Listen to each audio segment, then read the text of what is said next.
Assalamualaikum warahmatullahi wabarakatuh.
Innal hamdalillah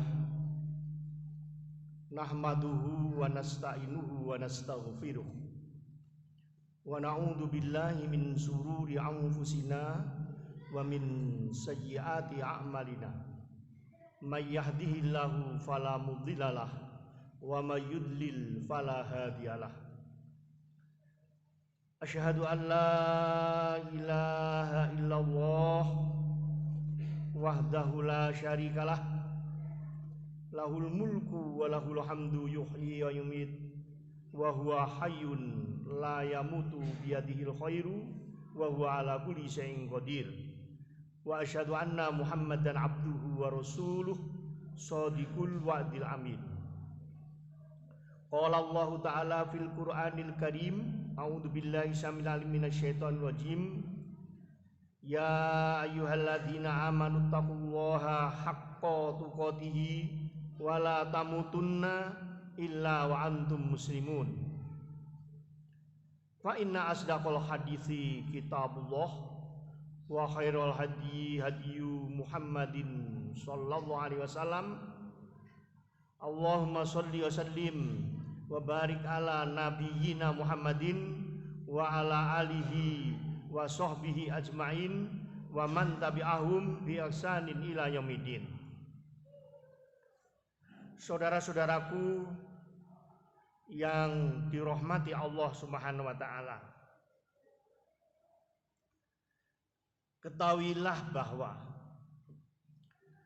Allah Subhanahu wa taala mengingatkan kepada kita semuanya, kelak di akhirat,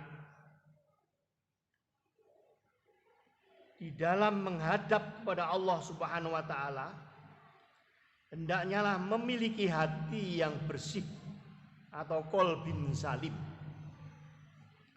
Hal ini sesuai dengan firman Allah Subhanahu wa taala dalam surah As-Saffat surah ke-37 ayat 84.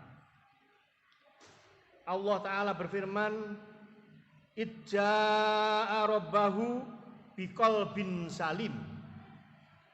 Idja'a rabbahu, ingatlah ketika ia datang kepada Rabb-nya, biqalbin salim, dengan hati yang bersih.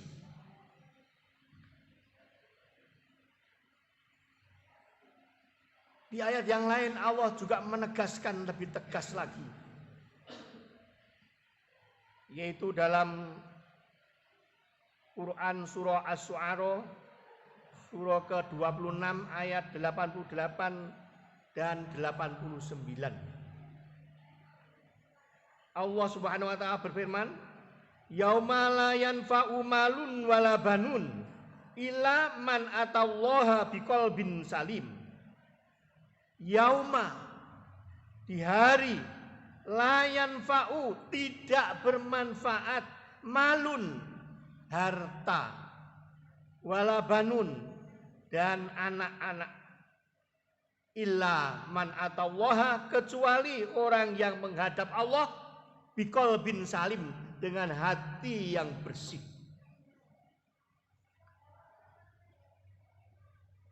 Saudara-saudaraku yang dirahmati Allah Subhanahu wa taala, jadi persiapan agar hati kita bersih inilah yang paling utama dalam hidup kita di dunia.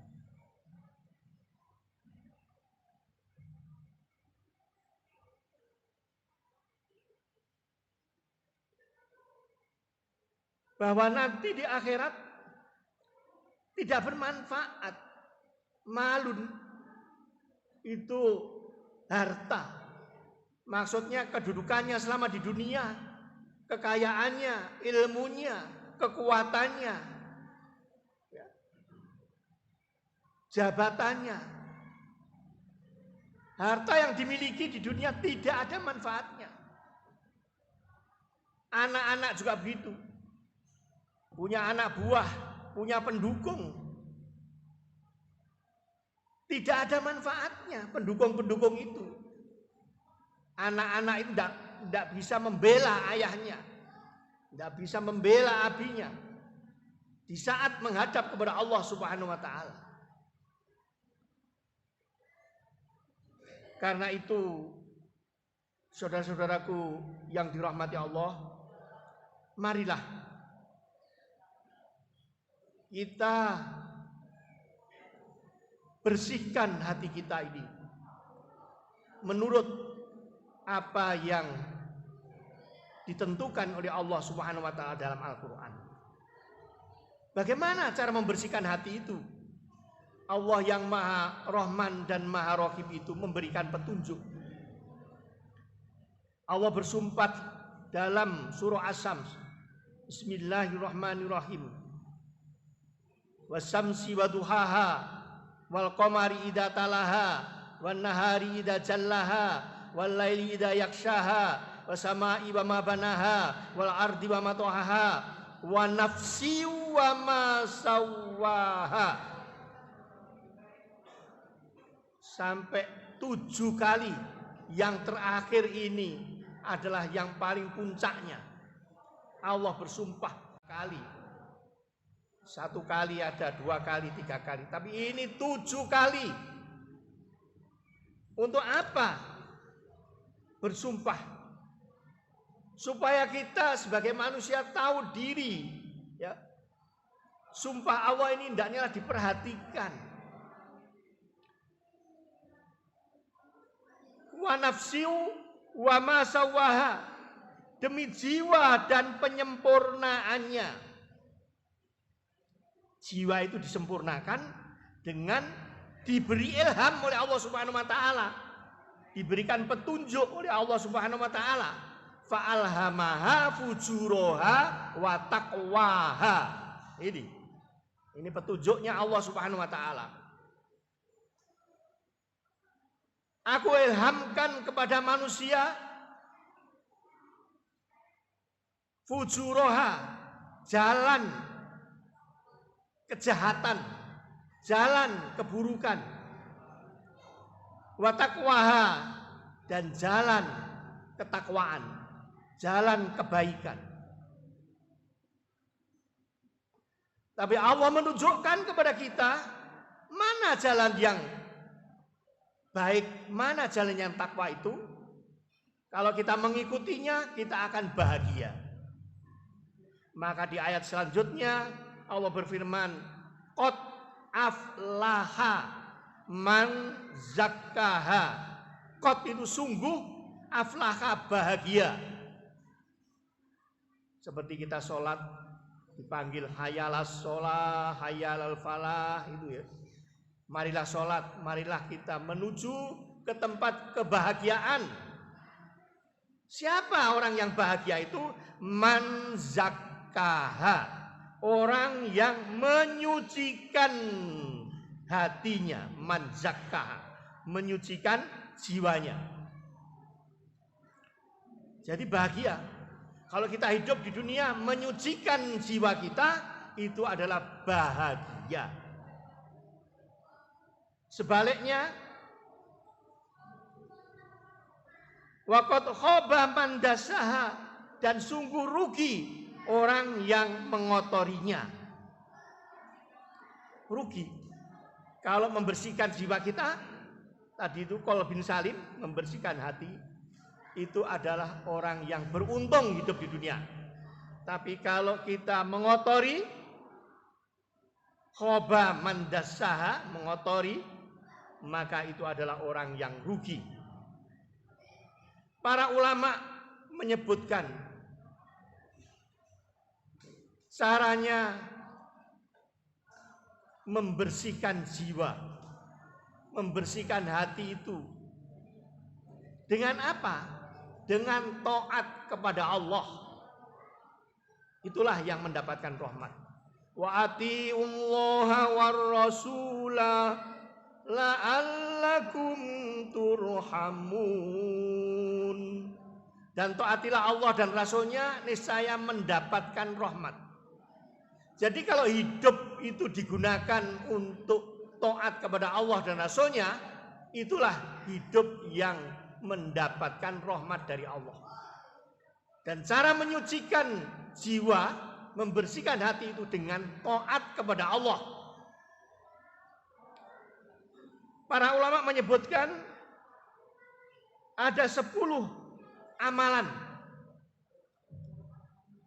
untuk hati kita ini bisa bersih.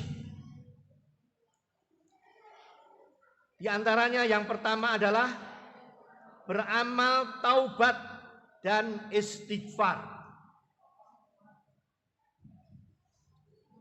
Yang kedua, beramal khauf dan roja. Yang ketiga, beramal zuhud dan warok. Yang keempat, beramal sabar. Yang kelima, beramal syukur. Yang keenam, beramal ikhlas. Yang ketujuh, beramal tawakal. Yang kedelapan, beramal mahabbah. Yang kesembilan, beramal ridho. Dan yang terakhir, yang ke-10, beramal dzikrul maut. Kalau ini kita laksanakan, insya Allah, biidznillah, kita akan mendapatkan hati kita ini bersih. Saudara-saudaraku yang dirahmati Allah Subhanahu wa taala, ketahuilah bahwa kita tidak bisa melaksanakan dengan sempurna 10 macam amalan itu kalau tidak dibimbing oleh Allah Subhanahu wa taala. Karena itu Allah Subhanahu wa taala menyebutkan dalam Al-Qur'an, "Wa ma taufiqi illa billah." Wa ma, dan tidaklah taufiki, aku diberi taufik, aku dibimbing, aku ditolong, illa, kecuali billah. Bi itu dengan, lah itu Allah, kecuali dengan Allah. Jadi kita bisa menjalankan 10 macam tadi itu kalau dibimbing oleh Allah Subhanahu wa taala. Dan kalau kita dibimbing oleh Allah Subhanahu wa taala, itulah yang mendapatkan kebahagiaan, keberuntungan yang sangat agung. Disebutkan dalam surah Al-Ahzab ayat ke-71, "Wa may yuti'illaha wa rasulahu faqad faza fawzan 'azima." Dan barang siapa mentaati Allah dan Rasulnya, maka sungguh dia telah beruntung dengan keuntungan yang agung. Baik. Itulah 10 macam kalau kita mentaatinya, mentaati Allah dan mengikuti bimbingan juga Rasulullah SAW, akan mendapatkan keuntungan yang agung. Sebaliknya, kalau kita mengotori hati kita, ini yang paling berat. Mengotori hati kita dengan apa? Dengan maksiat. Para ulama menyebutkan ada 10 lebih yang mengotori jiwa kita, sehingga kita dalam menghadap Allah Subhanahu wa taala kurang bersih. Mungkin untuk membersihkannya dimasukkan neraka dulu, barangkali begitu.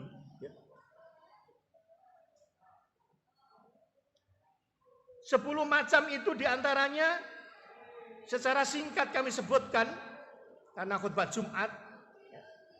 Yang pertama adalah syahrut to'am. Syahrut to'am itu artinya banyak makan. Kita di dunia itu yang dipikir makan, yang dipikir kuliner. Makan ini, buah ini, wah, jempol 2. Ya, itu di televisi itu. Masya Allah, di YouTube bahasa. Jadi makanan, buah-buahan apa, buah durian, wah, nyebutnya tidak menyebut dengan nama Allah, makan tangan kiri, semaunya. Yang dimaksud dengan syahrut to'am di sini adalah banyak makan di sini. Manusia yang tidak pernah berpuasa dalam hidupnya. Tidak pernah berpuasa. Puasa Ramadan tidak pernah, apalagi puasa sunnah. Puasa Ramadan saya tidak pernah. Orang yang hidupnya tidak pernah berpuasa, inilah yang disebut dengan banyak makan. Karena pikirannya makanan, tidak tahu ini bulan puasa atau tidak, wes makan aja. Yang kedua adalah sahrul kalam. Banyak bicara. Banyak bicara dengan apa? Banyak bicara soal dunia. Yang dipikirkan dunia. Berangkat pagi, pulang sore, kadang malam. Yang dipikirkan dunia. Capek, tidur. Besok pagi lagi kerja lagi. Cari duit terus. Urusannya adalah dunia. Yang dibicarakan soal-soal dunia. Yang dimaksud dengan sahrul kalam di sini artinya dia banyak membicarakan soal dunia. Soal akhirat dia tidak pernah. Artinya mulutnya tidak pernah dipakai untuk berzikir kepada Allah Subhanahu wa taala. Tidak pernah dipakai untuk membaca Al-Qur'an. Tidak pernah dipakai untuk berdakwah amar ma'ruf nahi mungkar. Tidak pernah untuk berbicara masalah-masalah ilmu din tidak pernah, ilmu dunia terus yang dibaca, yang dibacakan, yang dipelajari ilmu dunia. Yang ketiga yaitu ghadab, marah. Ini mengotori jiwa. Orang Arab Badui bertanya, "Ya Rasulullah, jelaskan kami tentang Islam yang pendek, mudah, dan saya cepat bisa." Dijawab oleh Rasulullah, "La taghdab," jangan marah. Rupanya kurang puas. Mosok tanya tentang Islam kok la taghdab, jangan marah. Tanya lagi. Apalagi ya Rasulullah? La taghdab, jangan marah. Wah, jangan marah lagi. Tanya lagi. Apalagi ya Rasulullah? La taghdab, jangan marah. Sampai 3 kali. Ini menunjukkan bahwa pentingnya menahan amarah itu supaya kita bisa menuntut ilmu dengan baik, bisa menyempurnakan akhlak. Sebab akhlak itu timbangannya berat di sisi Allah Subhanahu wa taala. Itu. Jadi Islam itu di situ. Rupanya orangnya ini kalau menyelesaikan sesuatu dengan marah-marah, ya, dengan keluarganya, dengan tangganya, mungkin di situ Allah apa Rasulullah lebih tahu. Jadi hindarilah marah. Sampai di Al-Quran disebutkan wal afina anin nas, memaafkan kesalahan orang. Jadi kalau menyelesaikan sesuatu dengan memaafkan.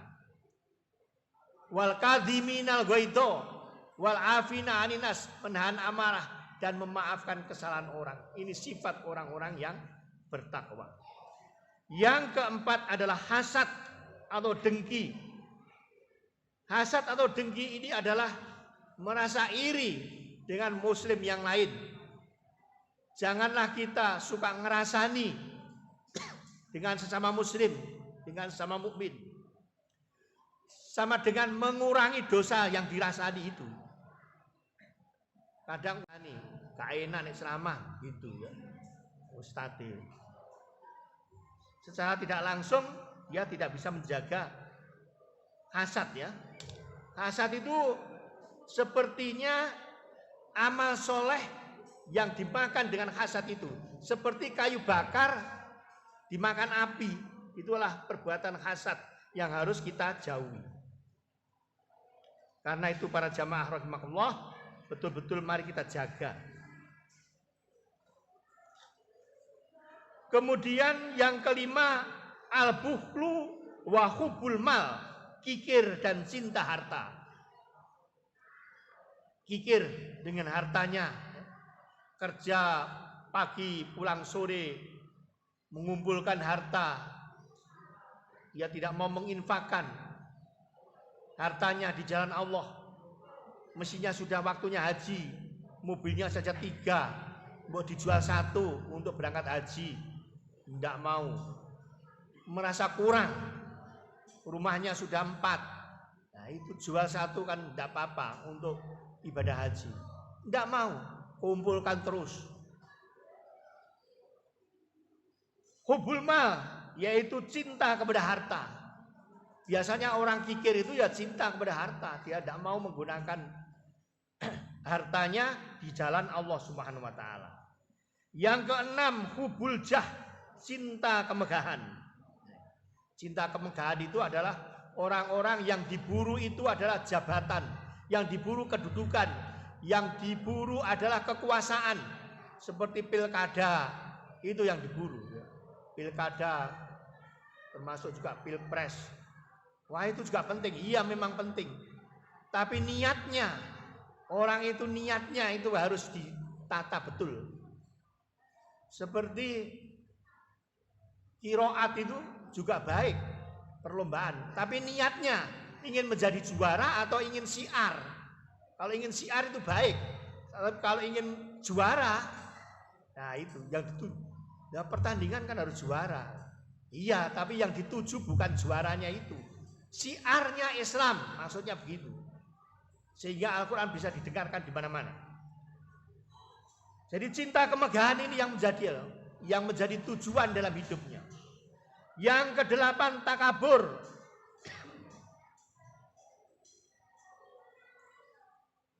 Yang ke-7, hubud dunia, cinta dunia. Cinta dunia ini adalah siang malam yang dipikirkan dunia, sama sekali tidak pernah memikirkan akhirat.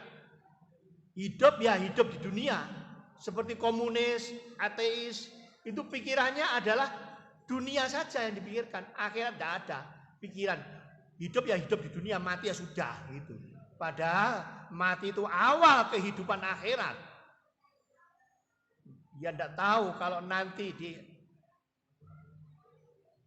dalam kubur itu diazab oleh malaikat munkar wa nakir, ditanya, diazab, ada siksa kubur, ada nikmat kubur. Dia tidak tahu, pikirannya hanya dunia. Padahal wal akhiratu khairu wa abqa, akhirat itu lebih baik dan lebih kekal. Wal akhiratu khairul laka minal ula, akhirat itu lebih baik dari dunia itu. Yang ke-8, takabur atau sombong. Sekarang banyak orang yang mengaku dirinya muslim, ya. Ada di antaranya yang sombong, menolak kebenaran. Ditunjukkan kebenaran berdasarkan Al-Quran, dia tidak mau. Ya. Malah yang lebih prihatin itu mengaku dirinya muslim, jadi pejabat, yang diintimidasi adalah orang-orang Islam yang di dalam masjid. Dikatakan teroris. Masa ada Islam itu teroris? Tidak ada. Itu kan orang yang benci dengan Islam dikatakan teroris.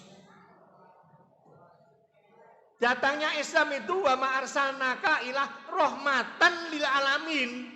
Itu Al-Quran itu.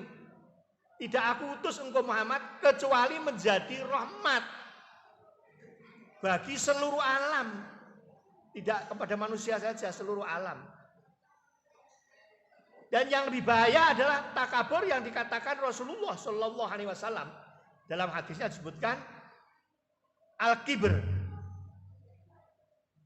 batorul haq wa ghamtun nas, menolak kebenaran dan merendahkan orang. Ini adalah sifat iblis. Diberi saran tidak mau. Jangan melakukan ini, jangan membangun ini, tidak mau. Dia nuruti nafsunya, bahaya ini. Pemimpin kalau nuruti nafsunya, tidak mau saran kepada orang lain, itu sama dengan keturunan iblis. Mengapa keturunan iblis? Karena iblis itu lebih baik. Dia merasa lebih baik daripada Adam.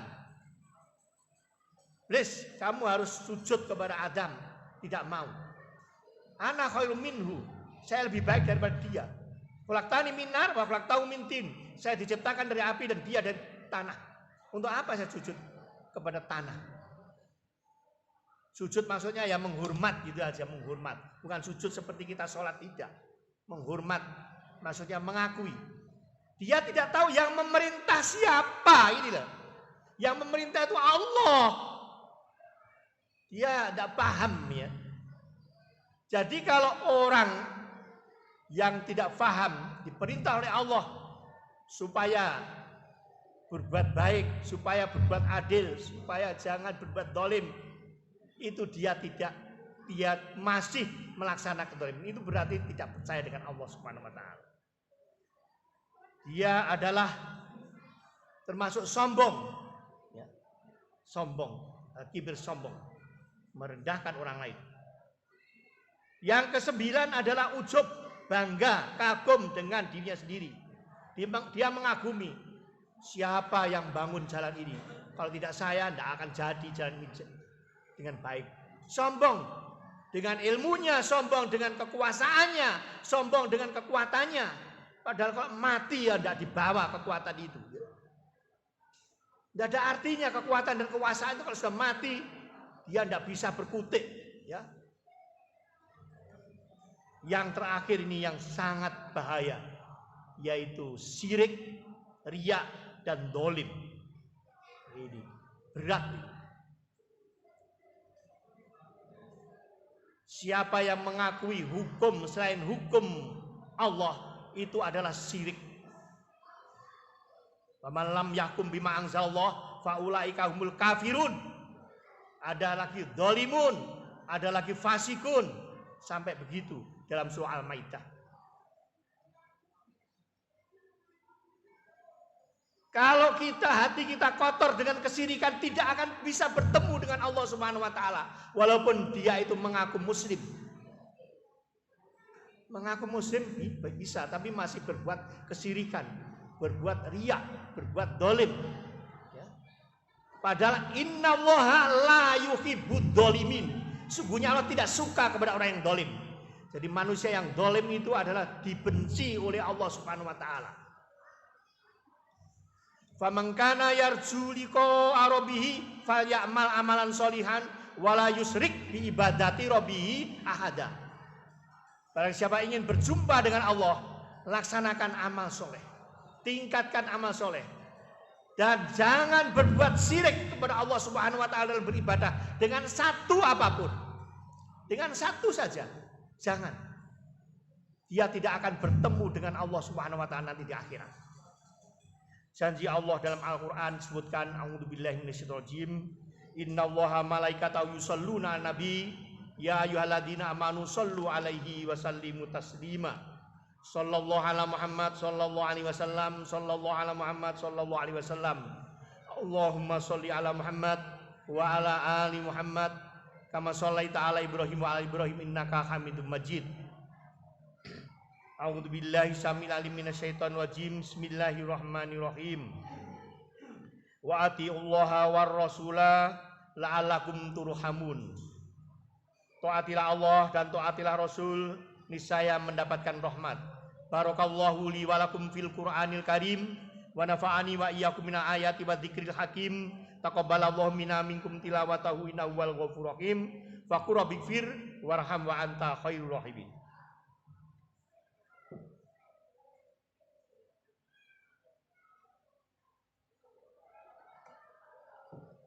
Alhamdulillah, alhamdulillahilladzi khalaqal mauta wal hayata liyabluwakum ayyukum ahsanu amala wa huwal azizul ghafur. Asyhadu an la ilaha illallah wahdahu la syarikalah wa asyhadu anna Muhammadan abduhu wa rasuluh. Allahumma sholli wa sallim wa barik ala nabiyyina Muhammadin wa ala alihi wa sahbihi ajmain. Wa ba'du.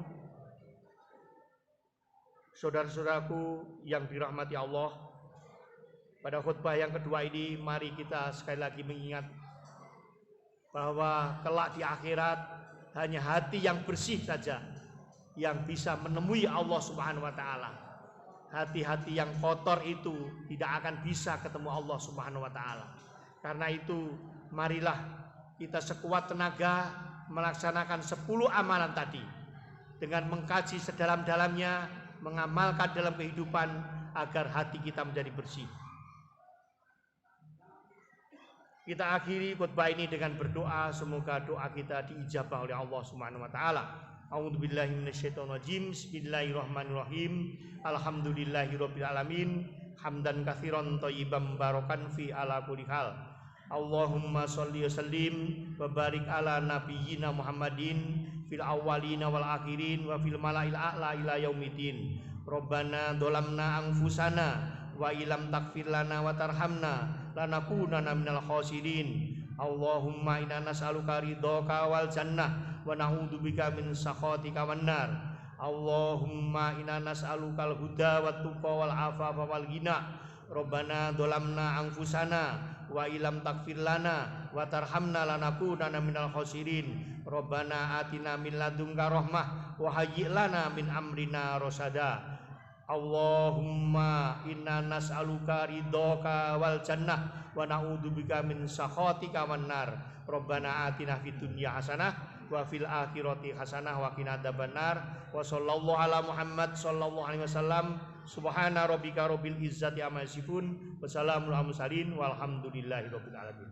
Subhanakallahumma rabbana bihamdika asyhadu an la ilaha illallah asyhadu an la ilaha illa anta astaghfiruka wa atubu ilaik. Aqimi sholah wala dzikrullahi akbar.